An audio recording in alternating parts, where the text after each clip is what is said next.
A Prefeitura Municipal de Conceição do Jacuípe, por meio da Secretaria Municipal de Saúde, realiza mais um dia importante na Semana da Saúde, reforçando o compromisso com a promoção do bem-estar da nossa população.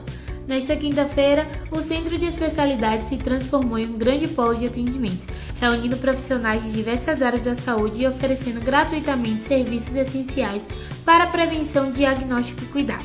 Estão sendo realizados vários atendimentos com especialistas, como ortopedista, oftalmologista, nutricionista e mais, além de exames importantes como o ecocardiograma. A população também conta com a estrutura da carreta de raio-x, garantindo mais agilidade e acessibilidade nos exames de imagem.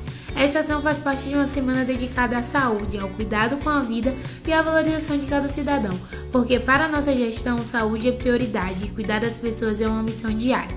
A Prefeitura segue investindo em estrutura, atendimento humanizado e acesso aos serviços de saúde para todos.